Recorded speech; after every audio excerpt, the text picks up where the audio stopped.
Kakadosh Boker Tov. We're continuing with the halachot of Tisha Beav. We're going to focus on Motzae Tisha Beav. Also on the night of the Motzae Tisha Beav, and the day after Tisha Beav, which is going to be on the 10th of Av, we should be suffering for the burning of the Echal. We know that the majority of the Bet HaMikdash was actually destroyed during that time, and whether it's Rabbi Yochanan and others would have actually instituted Tisha Be'av on the 10th of Av, but we went after the beginning of the destruction, and therefore we come and we should also be suffering during that time.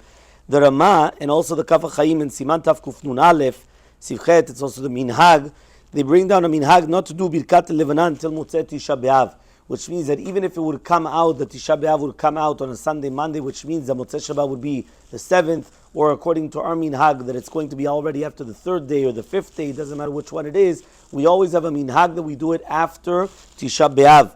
Now, what happens is that the Hasidim, they actually come and they do on Motzae Tisha B'Av, Gimel Pe'amim L'Sirugin Netilat Yadayim Gemura. Why? This is brought down on the Ben Ish Chai, is because since right now, right, they came, and during Tisha B'Av, you only wash your hands until the knuckles. So therefore, when it comes Motzae Tisha B'Av, and now you're allowed to wash your hands, so you'll completely wash your hands fully. This is not mi'ikar adin, because mi'ikar adin, even if you did until the knuckles, you're still going to be okay. But there's a minhag Hasidim to come and to do Netilat Yadayim immediately on Motzae Tisha B'Av, and then you'll come and you'll have your meal, or you'll have everything else. Now, to do with washing clothing, or taking a haircut, or we're talking about also bathing on Motzae Tisha B'Av, it's going to be permitted even with hot water, since this is something which is very necessary for a human being. So therefore, we come and we do this on Motzae Tisha B'Av.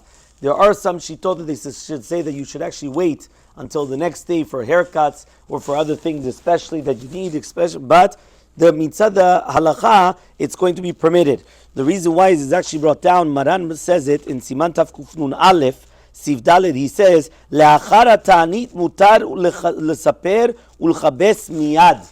He comes, he says, you're allowed to come and to take a haircut, or to wash your clothing, or to do all these things immediately. Now here, even though it says immediately, right, all the footnotes, they say, but what about meat?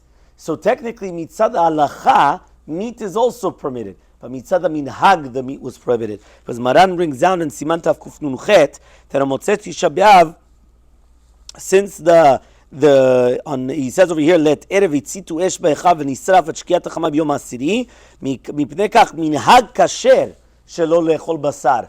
Meaning there's a minhag. It's not mitzad adin. Mitzad minhag, there's a minhag not to eat meat on the next day after Tisha B'Av v'shelo lishtot yain beleil ha'asiri v'yom ha'asiri. During the nighttime means on Motzae Tisha B'Av and the day. So for example, this year would come out that on Thursday night and all Friday you wouldn't be able to. That is Shitat Maran. The Ramah does bring down that only it's until Chatzot. And there's many machlokot exactly, do we do only until Chatzot, or do we do the full day of the next day like Shitat Maran, that you would not be able to eat meat or to drink wine? What's the difference between meat and wine and everything else? The difference is that Rabbi Tzionah Bashaul brings this down and others as well, is that to do with the meat and the wine, those were the korbanot. The korbanot were done with meat and wine. Everything else about washing the clothing or haircuts or anything had nothing to do with the korbanot. So therefore, since the Bet HaMikdash, the majority of it was actually destroyed on the 10th, so therefore we're going to refrain from meat and wine that has to do with the korbanot, so we're not going to have it on the 10th, whether it's until Chatzot according to the Ramah, or the entire day according to Maran. But to do with anything else, you're allowed to do it beforehand. To do with singing or songs, yesh li mana milishmoa negina v'kalatot shira biyom ha'asiri be'av. A person should try not to do it on the 10th of Av. Also music. And also not to say Shechianu.